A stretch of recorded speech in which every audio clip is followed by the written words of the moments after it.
ওটাকে বুঝায়। কিন্তু সেডিমেন্ট আসছিল। সেডিমেন্ট মানে কি?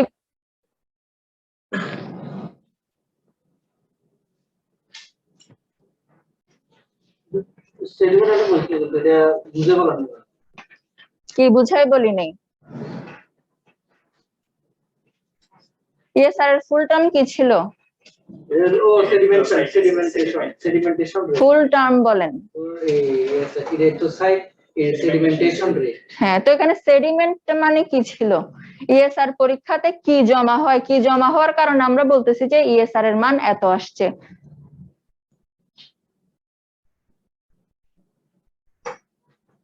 কি লাভ হইলো? আর বলেও কি লাভ হইলো? ভিডিও দেখায়ও কি লাভ হইলো? সেডিমেন্ট মানে হচ্ছে কি তলানি।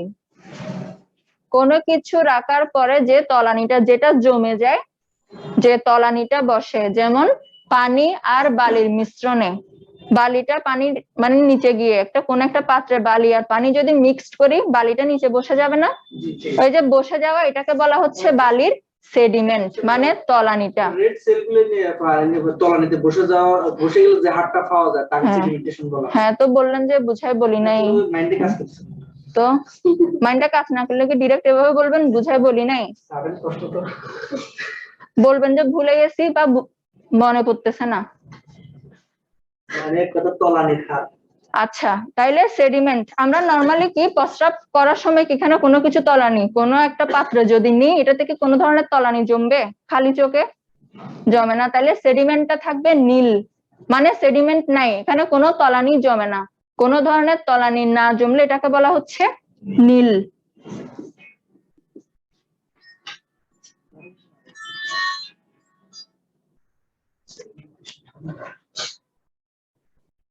এই 5টা পয়েন্ট গেল ফিজিক্যাল এক্সামিনেশন।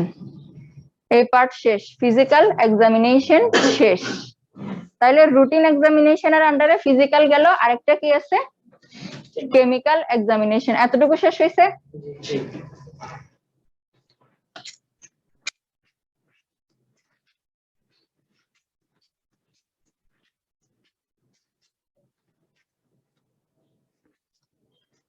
Chemical examination.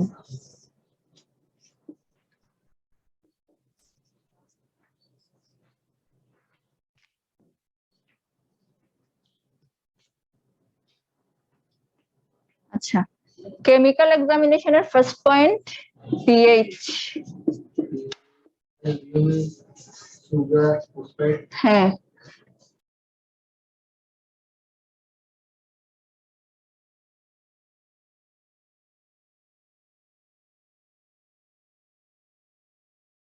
প্রস্রাবের পিএইচ হচ্ছে 7.0। প্রস্রাব একটু কি অম্লীয় নাকি ক্ষারীয় দেখি বলেন? অম্লীয়, সামান্য সামান্য অ্যাসিডিক। অম্লীয় মানে কি? অ্যাসিডিক। এরপর অ্যালবুমিন।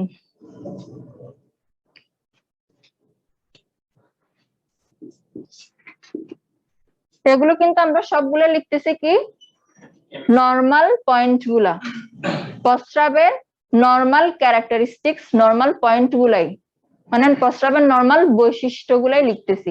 তাইলে কি নরমাল প্রস্রাবের পিএইচ 7.0। এরপর যদি কোনো ডিজিজ হয়, হয়তো কোনো কারণে কমেও যেতে পারে অথবা বাড়তে পারে, এগুলো কিছু টার্ম আসবে পরে। তারপর হচ্ছে কি অ্যালবুমিন। কি albumin, sugar, bile salt, ketone body, এগুলো সবগুলা কি থাকে প্রস্রাবে? সাধারণত প্রেজেন্ট থাকে না, কোনো অসুখের কারণে প্রস্রাব দিয়ে হয়তো পাস হইতে পারে, ওটা হচ্ছে কি কিছু ডিজিজের কারণে ওগুলো করে। তাইলে অ্যালবুমিন নীল। আপু ইয়ে হয়েছে ভিডিও? ভিডিও তো লাগবে এখন। কোনটা কোনটা পাচ্ছেন? সুগারটা হয়েছে, হিট কোয়াগুলেশনটা হয়নি। ওটা হয়েছে ওই একটা নিলাম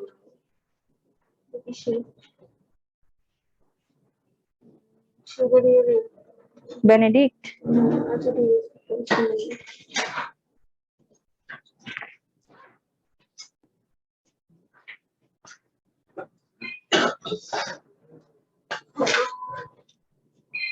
আচ্ছা, এগুলাতে নীলগুলা লিখে ফেলেন, এরপরে ভিডিওটা দিচ্ছি।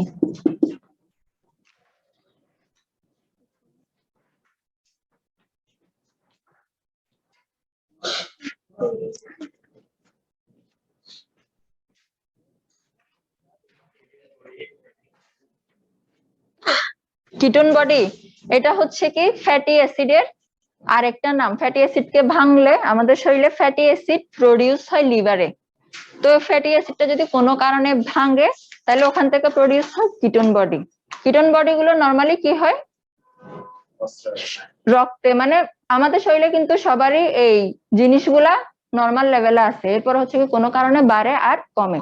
এখন যদি ওই মোট কথা হচ্ছে কি ফ্যাটি অ্যাসিডের যে ফ্র্যাগমেন্টেশন হচ্ছে কি ভাঙন, ওই পয়েন্টটাকে বলা হয় কিটোন বডি, ওটার নাম হচ্ছে কি কিটোন বডি। তাইলে নরমালি প্রস্রাবে albumin, sugar, bile salt and ketone body present থাকে না। এখন আপনাদেরকে দেখাবো হচ্ছে অ্যালবুমিন টেস্টটা কিভাবে করে, অ্যালবুমিন আছে কি নাই এই টেস্টটা কিভাবে করে, তারপর সুগার প্রস্রাবে আছে কি নাই এই টেস্টটা কিভাবে করে, এবং কিটোন বডি ডায়াবেটিস, হ্যাঁ এটা হচ্ছে কি গ্লুকোজ, সুগার বা গ্লুকোজ একই, সুগার বা গ্লুকোজ একই, মানে পসিবল মাধ্যমে টেস্ট করা, ওটা তো আসার কথা আসতেছে।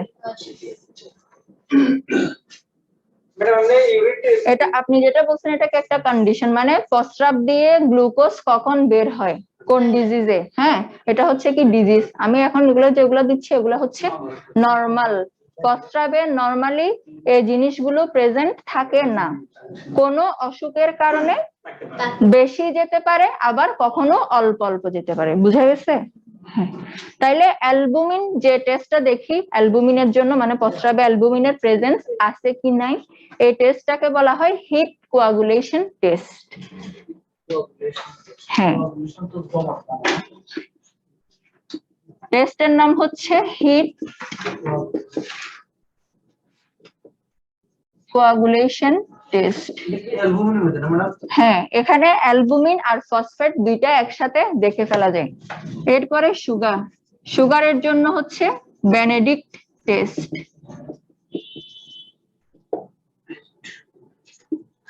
তারপর কিটোন বডির জন্য রথেরাস টেস্ট।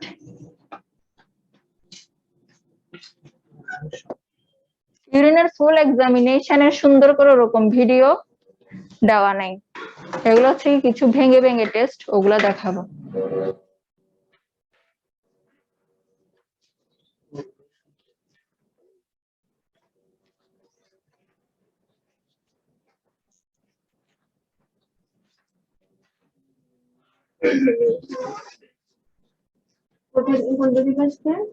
প্রথমে হিট,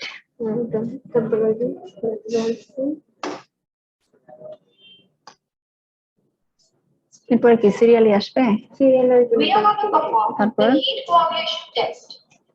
এরপরে কোনটা দিয়ে বের হয় দিলে ভিডিওগুলো নাম। আচ্ছা আচ্ছা হয়েছে।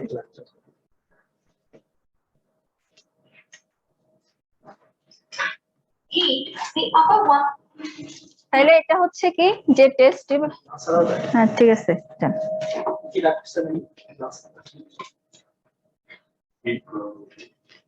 হিট কোয়াগুলেশন টেস্টে কি করা হয়, টেস্ট টিউবটা নিল, ওখানে হচ্ছে কি প্রস্রাব নিল, 4/3 ভাগই ওই ইউরিন স্যাম্পলটা নেবে, নেয়ার পরে ওই যে জিনিসটা দিয়ে ধরছে ওটাকে বলা হয় ক্ল্যাম্প। ক্ল্যাম্প দিয়ে ধরে এটাকে ইউরিনটাকে হিট দেয়া হচ্ছে, যে জায়গাটাতে দেওয়া হচ্ছে ওটাকে বলা হয় স্পিরিট ল্যাম্প অথবা বার্নার্স ল্যাম্প। তাহলে ওই জায়গাটাতে একটু উপরে করে ওই টেস্ট টিউবের মাথার দিকে করে একটু বাঁকা করে কি করা হচ্ছে, হিট দেওয়া হচ্ছে। দেখেন এবার গলবে না,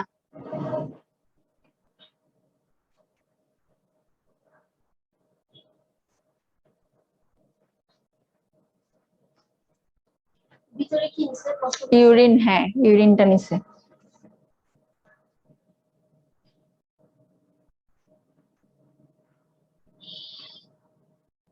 এটা যখন একটু উপরের দিকে উঠে আসছে তখন এটাকে নিয়ে আসলো, এনে এরপর কি দিচ্ছে দেখেন, Add 2 drops of acetic acid. তাহলে এখানে যে রিয়েজেন্টটা অ্যাড করা হচ্ছে, স্যাম্পলটা কালেক্ট করা, গরম করার পর হিট দেওয়ার পর, এটার নাম কি, রিয়েজেন্টটার নাম অ্যাসিটিক অ্যাসিড। হ্যাঁ,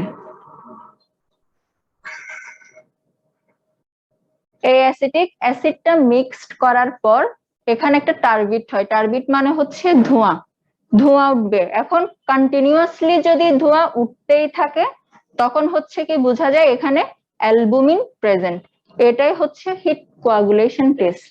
আর যদি না থাকে, মানে একটু করে ধোঁয়া হয়ে যদি ধোঁয়াটা অফ হয়ে যায় তখন বোঝা যায় এখানে ফসফেট আছে, ফসফেট, অ্যালবুমিন নেই, তখন হচ্ছে কি ফসফেট প্রেজেন্ট থাকে। There is a coagulation formation which indicates the positive heat coagulation test.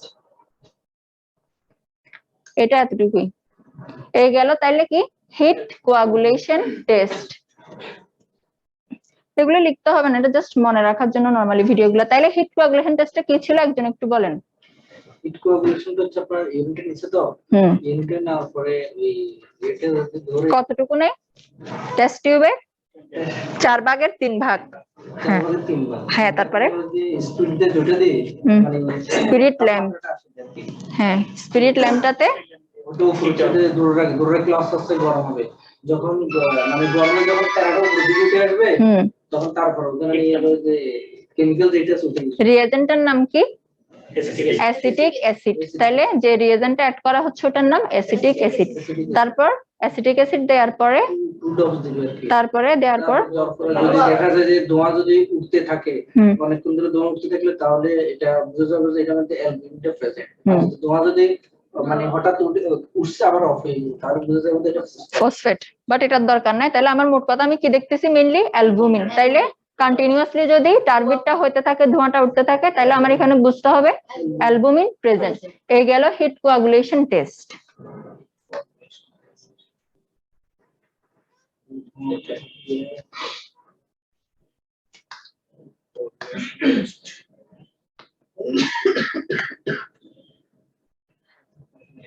Secretion of hydrochloric acid. Davenport theory. এটা কই, বেনেডিক্টটা এটা ডিটারমিনেশন লিখে যেটা ওটা ওই যে আচ্ছা। Today we will determine the sugar content in urine by using Benedict reaction. To perform this experiment, pipette out 5 ml of Benedict reagent from the Benedict bottle and slowly transfer it into one of the test tube. We have taken 2 test tube. আচ্ছা, এটা একটু আমি আগে মুখে বলি। গ্লুকোজটা mainly মানে প্রস্রাবে সুগারটা আছে কিনা এটা দেখে ইউরিন নেওয়া হয় প্রথমে 5 ml, একটা টিউবে 5 ml বেনেডিক্ট সলিউশন নেওয়া হয়। মানে এখানে যে রিয়েজেন্টটা দেওয়া হয় বেনেডিক্ট টেস্টে, ওই সলিউশনটার নাম, ওই রিয়েজেন্টের নামই হচ্ছে বেনেডিক্ট সলিউশন। তাহলে আমি 5 ml নিলাম বেনেডিক্ট সলিউশন, নেওয়ার পর ওখানে আমি নেব 0.5 ml ইউরিন। ওই 5 ml বেনেডিক্ট সলিউশনে অ্যাড করব 0.5 ml ইউরিন অথবা 8 ফোঁটা। টিউব দিয়ে মেপে নিলে 0.5 ml অথবা ড্রপার দিয়ে নিলে 8 ফোঁটা। কোথায় নিলাম, ওই বেনেডিক্ট সলিউশনটাতে নিলাম। নেওয়ার পর ওটাকে কি দেব, হিট। কিসে, স্পিরিট ল্যাম্পে। ওই সেম আগেরটা যেভাবে যে ওয়েতে হিট দিছে ঠিক সেভাবে আমি হিটটা দেব। এখন হিট দেওয়ার পর যদি কালারে চেঞ্জ আসে, নরমালি ওইখানে বেনেডিক্ট সলিউশনটার কালার কি, ব্লু কালার, নীল কালার, তাহলে ওখানে সাথে আমি যখন প্রস্রাবটা অ্যাড করব ওখানে কালারের কিন্তু অতটা চেঞ্জ আসবে না। 5 ml বেনেডিক্ট সলিউশনে 8 ফোঁটা প্রস্রাব যদি আমি মিক্স করি, এই কালারটার কি তেমন কোনো চেঞ্জ আসবে, নীল কালারটা আসতেছে না। আচ্ছা, তাহলে এই নীল কালারটা আমি হিট করলাম। হিট করার পর যদি হিট করতে করতে যদি কালারে চেঞ্জ আসে, যেমন প্রথমে আসলো কি সবুজ কালার, কালার চেঞ্জ হলে যদি সবুজ কালার হয় তাইলে এখানে গ্লুকোজ মানে অল্প পরিমাণ ইউরিনে কি আছে, গ্লুকোজের প্রেজেন্টটা আছে। এটা গেল কি যদি গ্রিন কালার আসে, এরপরে হচ্ছে কি হলুদ কালার, এগুলাকে যখন বেনেডিক্ট টেস্টটা করা হয় গ্লুকোজের অ্যামাউন্টটা দেওয়া হয় তখন প্লাস দিয়ে বুঝায়। যদি সবুজ কালার আসে তাহলে দেয় একটা প্লাস, মানে অল্প পরিমাণ সুগার এই ইউরিনটাতে আছে গেল। এরপরে কি সবুজ কালার গেল, যদি হলুদ কালার আসে তাইলে আর একটু বেশি, এটাকে দেওয়া হয় ডাবল প্লাস যদি হলুদ কালার আসে। এরপরে যদি অরেঞ্জ কালার আসে এটাকে দেওয়া হয় ট্রিপল প্লাস, এবং যদি একদম ব্রিক রেড মানে ইটের মতো লাল কালার আসে সেটাকে দেওয়া হয় 4টা প্লাস, মানে অনেক বেশি ইউরিন প্রেজেন্ট। এভাবে হচ্ছে কি হ্যাঁ ইউরিনে সুগারটা অনেক বেশি যদি 4টা প্লাস দেওয়া হয়, মানে কালারটা কেমন আসবে তখন ব্রিক রেড, একদম ইটের মতো লাল। এখন এই ভিডিওটাতে কিন্তু ওরা একদম গ্লুকোজ অ্যাড করে, মানে প্রথমে অল্প পরিমাণ দিচ্ছে এরপর একটু বাড়াই দিচ্ছে। এখানে ফুল বেনেডিক্ট সলিউশন ইউরিন এবং গ্লুকোজ অ্যাড করে কিন্তু ওরা ফুল ভিডিওটা দেখাইছে, মানে এত মাত্রার গ্লুকোজ দেওয়ার কারণে কি কালার আসতেছে, বুঝা গেছে? সেজন্য আগে আমি মুখে বলে দিছি, এবার এটা দেখেন। Analysis and second for glucose analysis. After transferring the genetic reagent, close the container tightly with its cap to avoid any spoilage due to accidental event. Then we will pipette out 5 ml of freshly collected urine from the pipette. User amount should be clear. There should not be exceed more than 5 ml or less than 5 ml. If you are not sure the quantity of urine, pipette out and retake it up to 5 ml marks from the pipette bulb. Once you are assured about the quantity of urine sample, we will transfer this urine sample to test tube in which we have already taken the Benedict reagent. While transferring urine sample to the Benedict reagent, one thing should keep in mind that urine sample should be poured very slowly, or it should be poured through the wall of test tube. 0.5 ml, ওখানে ওরা Benedict সলিউশনটা বেশি নিছে amount, এজন্য slightly different layer under the test tube. So we will shake it slightly to mix them properly. Once this solution has been mixed, কি হলো?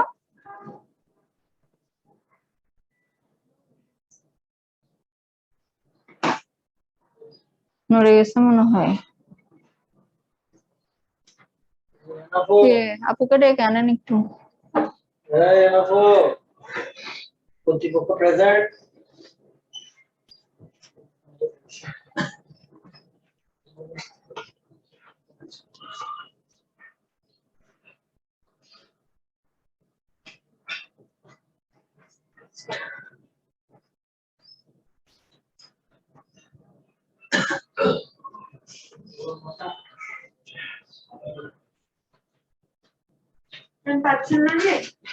কি এটা নো ডিভাইস, শুধু শুধু নড়ে গেল যে ওদের নো ডিভাইস লেখা নড়ে গেছে মনে হচ্ছে। হ্যাঁ হ্যাঁ তারটার উঠতেছে নাকি দেখেন কোন দিকে।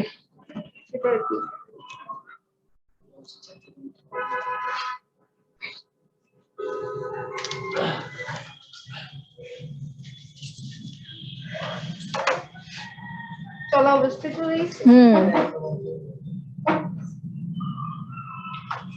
আসছে ওই ডিটারমিনেশন এটা।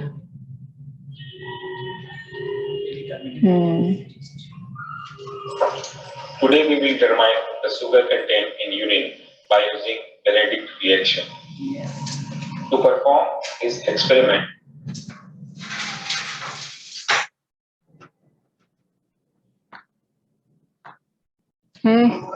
for 2 to 3 minutes, and you can easily observe the change in color. Firstly, the color of solution was blue, and now it is slightly turning to green. This color change shows the amount of sugar present in normal urine sample, which we have collected just before 5 minutes. We will allow it to cool for 5 minutes. তাহলে hit দিয়ে কি করতে দিল, এখন ঠান্ডা হইতে দিল। কি কালার আসছে? সবুজ কালার। মানে এখানে একটু হ্যাঁ প্লাসটা কোনটা হবে? 1 প্লাস এই গেল একটা part. Once the solution has been cooled, হ্যাঁ সুগার, মোট কথা কি সুগার প্রেজেন্ট আছে। কালারে চেঞ্জ আসলে হচ্ছে কি sugar present. to stand properly. এই ঘটা থাকবে প্লাস। And হ্যাঁ we will মানে প্লাস repeat দিয়ে the same দেয়, procedure আবার তো with রিপোর্টে sugar sample. ইন্টারপ্রিটেশন দেয় না, ওরা আবার কথাই লিখে Pipette দেয়। out 5 ml of Benedict ওগুলা reagent যদি কখনো and রিপোর্ট transfer দেখেন it to তাইলে the বুঝবেন। second test tube. আচ্ছা ওরা একটা কালার গেল, We আরেকটা will দেখাচ্ছি। observe the changes of color in the presence of glucose.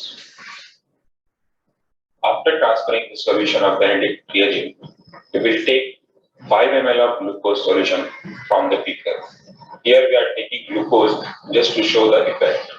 মানে Then first we step will যাওয়ার পর apply. সেকেন্ড You are স্টেপে not sure about ওরা the গ্লুকোজের পরিমাণটা আরো pour it back. একটু বাড়াই We দিচ্ছে। take the desired quantity of glucose solution from the sample and transfer it to the test tube already containing Benedict reagent. The whole process will be same as applicable with the urine sample. We have to heat it up to 3 minutes and cool it for 5 minutes. Now again, we will ignite the split lamp, place the test tube over the flame পূর্বে যেগুলো ছিল and ওগুলো heat করেছে it মনে হয়? gently. না, নতুন করেছে। হ্যাঁ পূর্বে যেগুলো ছিল ওটা তো হয়ে গেছে। ওটা টেস্ট টিউব রেখে দিছে আলাদা করে, এখন যেটা করতেছে এটা আরেকটা নতুন টেস্ট টিউবে। এই 4টা ধাপে ওনারা যখন 4টা দেখাচ্ছে 4টা ধাপই আলাদা আলাদা 4টা টেস্ট টিউবে দেখাবে, সেম টেস্ট টিউবে করে না। Never allow test tube to stay in direct contact with flame more than 30 seconds. Try to displace it and try to place it optionally. Once test tube start heating, the color of test tube solution will start to change. Here it is pure sky blue color. Once it will get heated, color will start to change from blue to green, green to yellow, and yellow to orange, then brick red. The change in color of solution indicate the percent of sugar present in urine sample. Here we are using pure glucose solution, so this will be changed up to its maximum level. That will be a brick red color. Now the color has started to change. You can see on the test tube, the color is slightly starting to change to a green color. Green color indicate 0.5 to 1% of glucose in sample. Now on further heating, the green color is now turning into slight orange at the top of the test tube. If we continue heating, it is starting to change to orange color. It is a slightly orange plus green color mixture. Now on further heating, if we continue heating, this will change into a তাহলে আস্তে আস্তে যে কালারটা আসতেছে এটা কি হচ্ছে? Red colour হয়ে যাচ্ছে, অনেক গাঢ়। তাইলে এখানে গ্লুকোজের পরিমাণ সর্বোচ্চ অনেক বেশি। তাহলে এই গেল বেনেডিক্ট টেস্ট, বুঝা গেছে? মানে আমরা রেড কালার হলে বুঝতে পারবো এখানে ব্যবস্থা ভয়াবহ। গ্লুকোজ অনেক বেশি যাচ্ছে। আচ্ছা তাইলে ফার্স্ট কালার কি? যদি গ্লুকোজ প্রেজেন্ট থাকে গ্রিন, গ্রিন থেকে ইয়েলো, দেন অরেঞ্জ, এরপরে ব্ল্যাক রেড, ব্রিক রেড, একদম গাঢ় লাল কালার। তাইলে বেনেডিক্ট টেস্ট বোঝা গেল? ওকে, এটা গেল।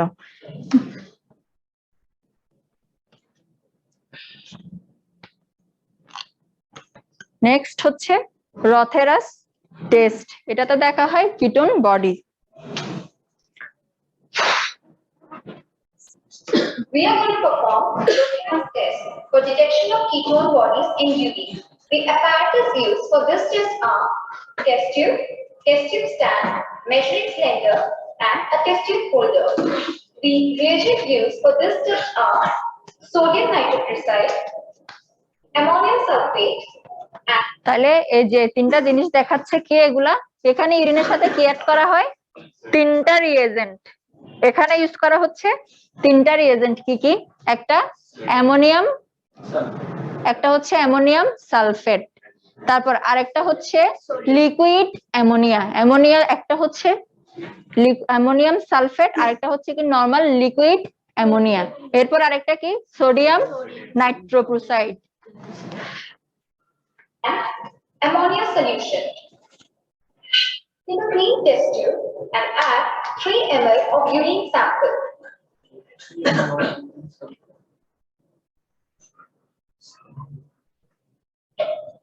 Now add ammonium sulfate until saturation. এটা প্রথমে কি অ্যাড করলো অ্যামোনিয়াম সালফেট, মিক্সড করলো,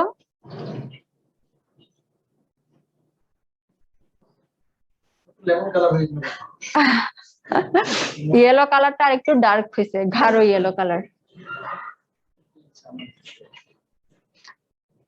এটাতে কালার আসবে হচ্ছে পার্পল। যদি কিটোন বডি প্রেজেন্ট থাকে একটা রিং শেপের পার্পল কালার আসবে, দেখবেন। Now দেখেন hold the test tube firmly with a test tube holder.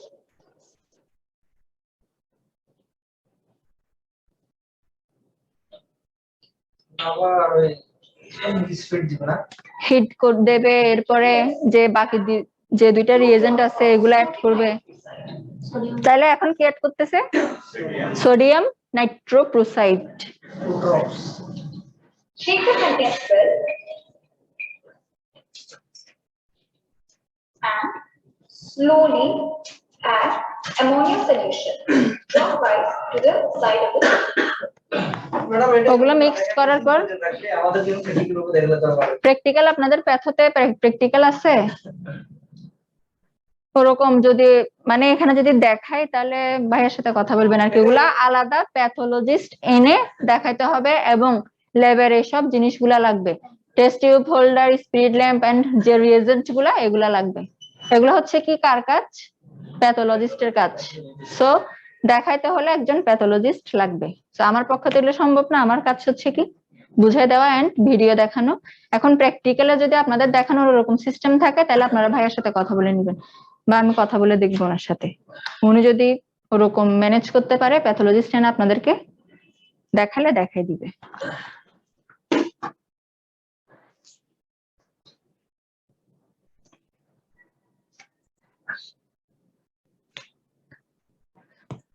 তাইলে এখন এটা কি অ্যাড করতেছে? লিকুইড যেটা অ্যাড করতেছে ওটা লিকুইড অ্যামোনিয়া।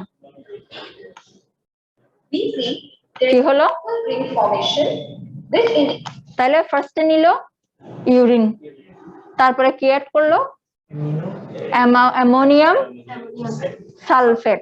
প্রথমে এটা মিক্স করার পর অ্যাড করার পরে কি করলো মিক্সড করলো, এরপরে কি অ্যাড করলো সোডিয়াম নাইট্রোপ্রোসাইড, তারপরে সেটা কি করলো মিক্সড। এটা মিক্সড করার পরে লাস্টে কি দিল লিকুইড অ্যামোনিয়া। এটা দেওয়ার পরে কি ফর্ম হয়েছে মাঝখানে, মানে দুইটা লেয়ারে দেখেন এটা এই মাঝখানের যে পার্পল কালার রিংটা আসছে এটা কিন্তু দুইটা পার্ট, এই যে ইউরিনের এর আগে যে মিক্সিংটা ছিল এটাকে দুই ভাগে ভাগ করে দিছে। একদম এই রিংটা কিন্তু উপরে আসে নাই, বোঝা যাচ্ছে? নিচে একটা ইয়েলো কালার, উপরে আবার আর একটু হোয়াইটিশ কালার আছে, কিন্তু ওই মাঝখানে এসে কি হয়েছে ওই রিংটা মাঝখানে ফর্ম হয়েছে পার্পল কালার রিংটা। পার্পল বেগুনি কালার, এটা মার্বেল কালার। মারলো তো চালো মারলে তো সাইলেন্ট পাওয়া যাবে। আচ্ছা তাইলে ওই যদি এগুলো মিক্সড করার পরে মাঝখানে ওই পার্পল কালার রিংটা প্রডিউস হয় তাহলে আমার বুঝে নিতে হবে ইউরিনে কিটোন বডি প্রেজেন্ট। বুঝে গেছে? গেল তিনটা টেস্ট। এগুলা কজ কিটোন বডি মানে কিসে পাচ্ছে আনকন্ট্রোলড ডিএম মানে ডায়াবেটিস মেলাইটাস, তারপর স্টারভেশন অনেকদিন না খেয়ে থাকলে তাহলে আপনার প্রস্রাবে কি যাবে, প্রস্রাব দিয়ে কিটোন বডি পাস হবে। আচ্ছা এগুলা কজ, এগুলো লাগবে না। শেষ তিনটা টেস্ট। তাহলে বলেন অ্যালবুমিনের টেস্টের নাম কি? Coagulation test. কি রিয়েজেন্ট অ্যাড করে?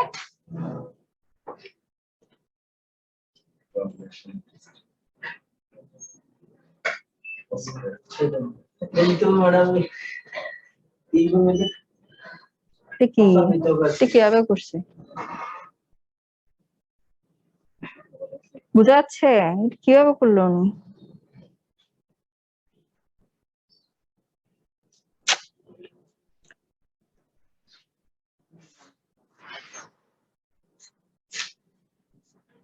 আচ্ছা, এই গেল আমার কেমিক্যাল এক্সামিনেশনের 5টা পয়েন্ট। অ্যালবুমিনের জন্য হিট কোয়াগুলেশন টেস্ট, সুগারের জন্য বেনেডিক্ট টেস্ট, এন্ড কিটোন বডিজের জন্য রথেরাস টেস্ট। শেষ, 2টা পার্ট শেষ। তাহলে ইউরিন রুটিন এক্সামিনেশন। এখন আরেকটা পার্ট কি? Microscopic examination.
এগুলো হচ্ছে মাইক্রোস্কোপিক এক্সামিনেশনের পয়েন্ট।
হলো? তাইলে মাইক্রোস্কোপিক এক্সামিনেশনের প্রথম পয়েন্ট কি? Pass cell. পাস সেল মানে হচ্ছে যে আমাদের শরীরে কোনো জায়গায় ইনফেকশন হলে কি জমে? পুজ। তাহলে বাংলা ইংলিশ হচ্ছে কি পাস, আর বাংলা হচ্ছে পুজ। পুজ, ঠিক আছে? তাইলে ওই যে পুজটা জমে, পুজ কি দিয়ে জমে? যে সেলটা দিয়ে জমে সেটাকে বলা হচ্ছে pus cell. Pus cell mainly কি দেওয়া হয়? মানে যদি কোনো ইনফেকশন হয়, ইনফেকশন হলে কোন সেলটা বেশি বেড়ে যায়? Neutrophil sell. নিউট্রোফিলটা কিসের আন্ডারে ছিল?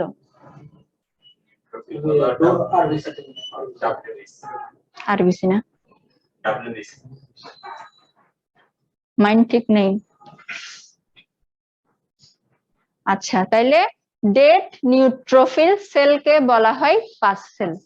তাইলে আমাদের নরমালি প্রস্রাবে 2 থেকে 5 পর্যন্ত পাস সেল প্রেজেন্ট থাকতে পারে যদি আপনার শরীরে কোথাও ছোটখাটো একটু ইনফেকশন থেকে থাকে। এমনিতে নরমালি কি ম্যাক্সিমাম মানুষ এদিকে ছিঁড়ে যায়, এদিকে কেটে যাচ্ছে, ওই জায়গাতে একটু পুষ জমে, তাইলে ওরকম ছোটখাটো যদি কোনো ধরনের ইনফেকশন থাকে তাইলে নরমালি প্রস্রাব দিয়ে 2 থেকে 5টা পাস সেল পাওয়া যায়। আর যদি কোনো ইনফেকশন না থাকে একদম 0। ঠিক আছে, এখন তাহলে 2 থেকে 5 পর্যন্ত যদি আমি পাস সেল পাই এটা হচ্ছে নরমাল। কিন্তু দেখা গেল যে 8 এর উপর চলে গেছে, 10 এর উপর চলে গেছে, যত বেশি পাস সেলের সংখ্যা বাড়বে তত বেশি মানে কি শরীরে অনেক বড় ইনফেকশন আছে। আচ্ছা গেল এটা একটা। এটা কি শুধু ওই প্রস্রাবের ক্ষেত্রে না, কোনো ইউরিনের ক্ষেত্রে না? এখন কি নিয়ে পড়াচ্ছি? ইউরিন। তাইলে কি কিসের মাধ্যমে হবে? ইউরিনের মাধ্যমে। এখানে অন্য ওয়ার্ড আসবে না। হ্যাঁ, তাইলে ইউরিন দিয়ে আমি কি করলাম, মাইক্রোস্কোপিক টেস্ট এক্সামিনেশন যখন করতেছি ইউরিন, এখন এই যে মাইক্রোস্কোপিক এক্সামিনেশনটা যে করে এটার জন্য কিন্তু একদম নরমালি যে স্যাম্পলটা কালেক্ট করে এটাই কিন্তু নেয় না। প্রথমে করে কি, যে স্যাম্পলটা নিছে ওটা একটা সেন্ট্রিফিউগেশন প্রসেস বলে একটা যন্ত্র আছে, তো ওই যন্ত্রটাতে প্রস্রাব গুলা মানে ওই টিউবটা ফিক্সড করে ওটা একদম 2.5 মিনিটের মধ্যে প্রায় 2500 থেকে 3000 বার ঘোরানো হয়।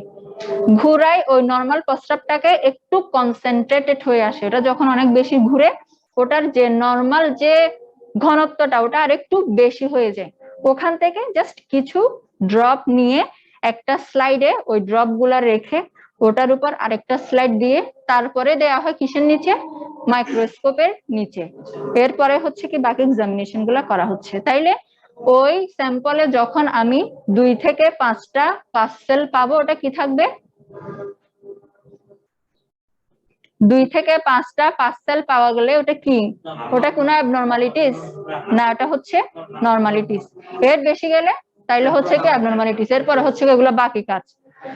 তাইলে এটা গেল পাস সেল। এরপরে এপিথেলিয়াল সেল। এপিথেলিয়াল সেল হচ্ছে কি নীল থাকে। এপিথেলিয়াল সেল কি, এই সেলগুলা হচ্ছে যে প্রস্রাবের নালীটা, প্রস্রাবের যে থলি মূত্রথলি ওটাকে কি বলা হয়, ইউরিনারি ব্লাডার। তাইলে ওখান থেকে 2 পাশ দিয়ে একটা নালী আসে, 2 দিক দিয়ে বের হয়, ওটাকে বলা হয় ইউরেটার। ইউরেটার বা মূত্র নালী। এখন ওটার ভেতরের যে সারফেস গুলা, ওখানে ভেতরে কি আছে, যে সারফেস যে কি বলবো আবরণ, যেটা সারফেস মানে হচ্ছে কি আবরণ। তাহলে ওই সারফেসটা তৈরি হয় এপিথেলিয়াল সেল দিয়ে। ওই সারফেসটা যেটা দিয়ে তৈরি হয় মানে যে সেলগুলা দিয়ে, ওই সেলগুলাকে বলা হয় এপিথেলিয়াল সেল। এখন কোনো কারণে ওখানে ছিঁড়ে গেল, ইনজুর্ড হলো বা টিউমার হইলো, পাথর জমলো, তাইলে ওই জায়গায় যদি একটার সাথে একটা সারফেস ঘষা খায়, ঘর্ষণ হয়, তাইলে এই এপিথেলিয়াল সেল ছুটে গিয়ে প্রস্রাব দিয়ে পাস হইতে পারে। সেটা কখন, যদি ইউরেটার বা ইউরিনারি ব্লাডারে টিউমার থাকে, কোন ধরনের ইনজুর্ড হয়, ছিঁড়ে গেলে, তাও ওটাকে আমরা কি ধরে নেব, নরমাল। নির্কণা এগুলো যেরকম শেপ, এগুলাকে নরমালি আবার ডায়মন্ড শেপও বলা হয়। তাহলে এই ক্রিস্টাল গুলা হয় একটু ডায়মন্ড শেপের এবং এই জিনিসগুলা কি হয়, শক্ত। এই ক্রিস্টালের আন্ডারে কি কি দিল, ইউরিক অ্যাসিড, ক্যালসিয়াম অক্সালেট, তারপর আরেকটা হচ্ছে কি ফসফেট। তাহলে এই 3টা জিনিসই হচ্ছে কি কণা কণা, যেরকম চিনির কণা, যেরকম লবণের কণা, ওরকম একটু ডায়মন্ড শেপের এই জিনিসগুলা, এই 3টা জিনিসই হচ্ছে একটু ডায়মন্ড শেপের শক্ত কণা কণা সাবস্টেন্স। তাইলে নরমাল ইউরিনে 3টাই হচ্ছে নীল, থাকবে না। যখন কোনো কারণে এগুলার লেভেল শরীরে বেড়ে যাবে নরমালের তুলনায়, তখনই হচ্ছে কি আমরা এটা ইউরিনে পাবো। এর আগ পর্যন্ত কোনো প্রবলেম না থাকলে শরীরে এগুলো কি পাওয়া যাবে না, ইউরিনে পাওয়া যাবে না। মেডিসিনে পড়ে আসছেন কোন ডিজিজে ইউরিক অ্যাসিড অনেক, গাউট, তাহলে গাউট হয় কখন? ইউরিক অ্যাসিডের লেভেল অনেক বেশি যখন বেড়ে যায় তখন। হ্যাঁ, এই কণাগুলো কি হয়? মেইনলি গাউট কোথায় এফেক্ট করে? হাতে নাকি পায়ে? পায়ের দুগাঙ্গুলে। হ্যাঁ, তাইলে ওই জায়গায় কি হয়? একদম টিউমারের মতো ফুলে যায়। ওই জায়গায় গিয়ে মেইনলি ইউরিক অ্যাসিড গুলা, ওই যে কণা কণা অনেক বেশি বেড়ে যাচ্ছে, অনেক বেশি মানে শরীরের নর্মাল লেভেল থেকে অনেক বেশি ক্রস করে গেছে, তখন কি হয়? ওগুলা জমা হয়। এই ক্রিস্টাল গুলা জমা হইতে হইতে শক্ত পাথরের মতো হয়ে যায়, অনেক শক্ত হয়ে যায়। হ্যাঁ, অনেক, এটা জমতে জমতে নরমালি কি হয়? অনেক শক্ত হয়ে যাচ্ছে। ওটা হচ্ছে কি? তাহলে এটা একটা কন্ডিশন, মানে কোন ডিজিজে ইউরিক অ্যাসিড বাড়ে। তাহলে কোন ডিজিজে বাড়ে? একদম নরমাল গাউট। আচ্ছা, তাইলে ক্রিস্টালের ক্ষেত্রে ইউরিক অ্যাসিড, ক্যালসিয়াম অক্সালেট এবং ফসফেট নীল। তাহলে আমাদের এক্সামিনেশনের পার্ট শেষ। ফিজিক্যাল, কেমিক্যাল, মাইক্রোস্কোপি এই গেল মেইন পড়াগুলা। এরপর আরেকটু আছে হচ্ছে ইম্পর্টেন্স। আপনাদের সিলেবাসে দেওয়া কিসের ইম্পর্টেন্স? রুটিন এক্সামিনেশনের ইম্পর্টেন্স কি, মাইক্রোস্কোপিক এক্সামিনেশনের ইম্পর্টেন্স কি। তাইলে first one,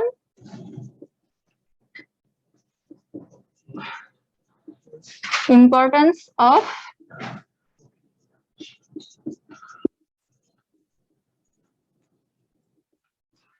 routine examination of urine.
হয়ে গেল তিনটা পয়েন্ট রুটিন এক্সামিনেশনের ইম্পর্টেন্স।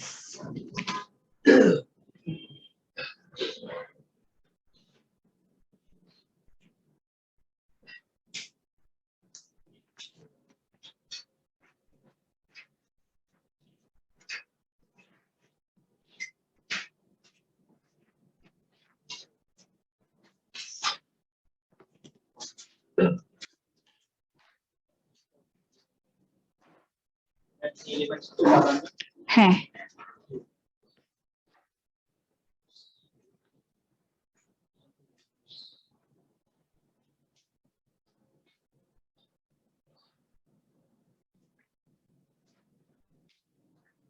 দেখি বলেন, লেখা হচ্ছে, একজন বলেন তো মিনিং গুলা, সহজ। ফার্স্ট ওয়ান কি? To see the normal function of kidney. তাইলে রুটিন, হ্যাঁ, কিডনিটা স্বাভাবিক কাজ করতেছে কিনা এটা দেখা যায়। তারপর দ্বিতীয়ত, to diagnose of different disease. তাহলে এটার মাধ্যমে বিভিন্ন রোগ ডায়াগনোসিস করা যায়। এরপরে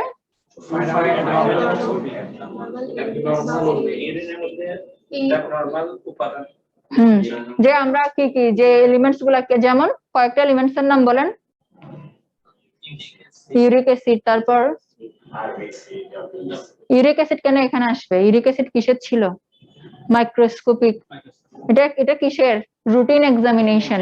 তাহলে রুটিন এক্সামিনেশন আন্ডারে কি কি ছিল? যেমন অ্যালবুমিন, সুগার, কিটোন, তারপরে আর কিছু পয়েন্ট ছিল বাইল সল্ট, বিভিন্ন ধরনের। তাহলে এই এলিমেন্টস গুলা যদি অ্যাবনর্মালি বের হয়, মানে বের হয়ে গেলে মানে এই এলিমেন্ট গুলা প্রেজেন্ট আছে কিনা এটা দেখা হয়। এই তিনটা গেল রুটিন এক্সামিনেশনের ইম্পর্টেন্স। এরপরে হচ্ছে কি মাইক্রোস্কোপিক। হইছে তিনটা মুছবো?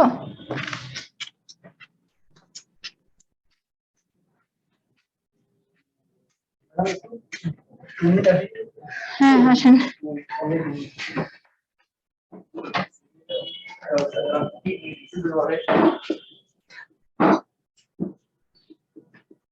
Importance of microscopic examination of urine.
গেল?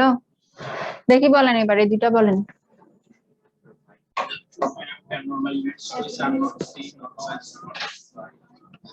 মানে কি? তাহলে মাইক্রোস্কোপিকের আন্ডারে আমরা কোনটা কোনটা কোনটা দেখতেছি? যেটা খালি চোখে দেখা যাচ্ছে না অথবা যেটা আমি কেমিক্যাল এক্সামিনেশন করেও পাচ্ছি না, তাহলে এটা আমি দেখবো মাইক্রোস্কোপিক এক্সামিনেশনের মাধ্যমে। গেল প্রথমটা। আর দ্বিতীয়টা কি? একদম স্পেসিফিক, ফুল প্রসিডিউর কমপ্লিট করে আমি একটা ডিজিজ একদম স্পেসিফিকলি বলতে পারবো যে এই জিনিসটা হয়েছে। আচ্ছা তাইলে গেল। এখন জাস্ট দুইটা টার্ম পড়ব, একটা হচ্ছে পলিইউরিয়া, একটা অলিগুরিয়া।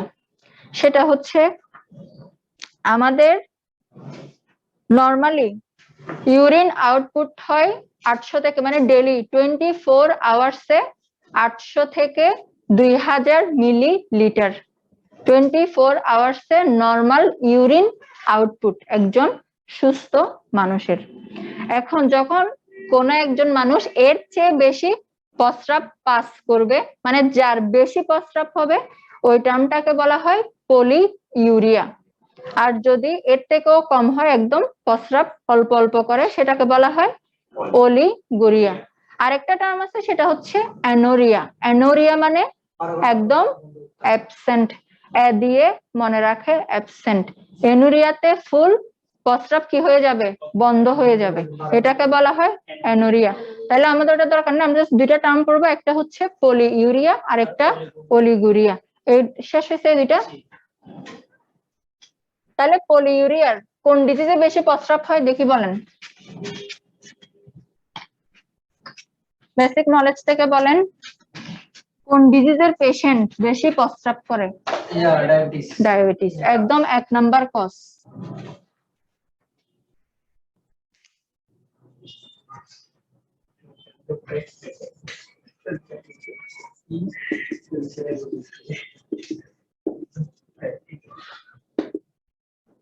তাহলে প্রথমে আসবে ডায়াবেটিস।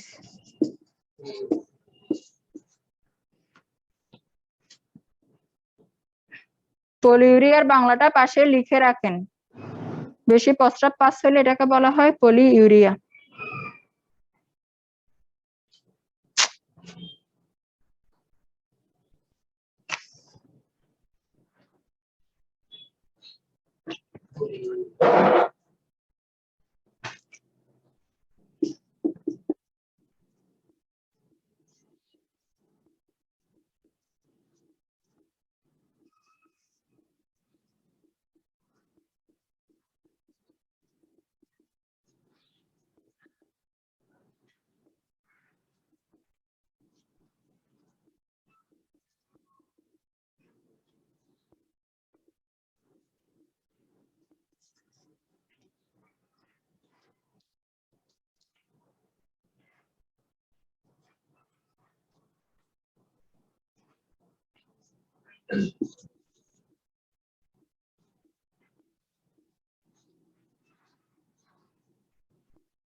এই গেল কজ।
শেষ।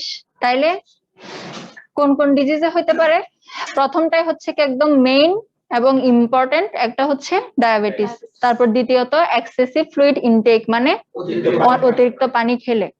এবং আরেকটা কি নার্ভাস এক্সাইটমেন্ট, অনেক সময় কি নার্ভাস যখন ফিল করে, নার্ভাসনেস ফিল করলে তখন কি ঘন ঘন প্রস্রাবের ব্যাক পায় না, তাইলে এটাও হচ্ছে কি একটা কজ কিসের, পলিইউরিয়া। যদি একটা সিজন বলি তাহলে কোন সিজন হতে পারে পলিইউরিয়া? শীতকাল, উইন্টার সিজন। হ্যাঁ, দেওয়ার দরকার না, এটা জাস্ট এমনিতেই বলা।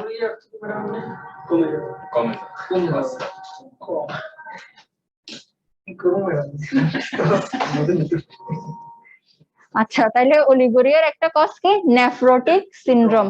নেফ্রোটিক সিনড্রোমটা কোথায় হয়? কিডনির। এটা হচ্ছে কি কিডনির একটা প্রবলেম। এই ডিজিজে কি হয় মেইনলি, বেশি পরিমাণ প্রোটিন শরীর থেকে বের হয়ে যায় নেফ্রোটিক সিনড্রোমে, এবং প্রস্রাবের পরিমাণটা কমে যায়, মানে প্রস্রাব অনেক বেশি কনসেন্ট্রেটেড হয়ে যায়। তারপর দ্বিতীয়ত হচ্ছে কি কোনো পেশেন্ট শকে থাকলে, তারপর আরেকটা হচ্ছে লেস ফ্লুইড ইনটেক, পানি কম খেলে। পানি কম খেলে যেরকম ইউরিন কনসেন্ট্রেটেড হয়ে যায় না, ঘন হলদে একদম ডার্ক, ঘন এবং অল্প পরিমাণ হয়, ঠিক তেমনি নেফ্রোটিক সিনড্রোমে সেম হয়। শেষ আজকে পড়া।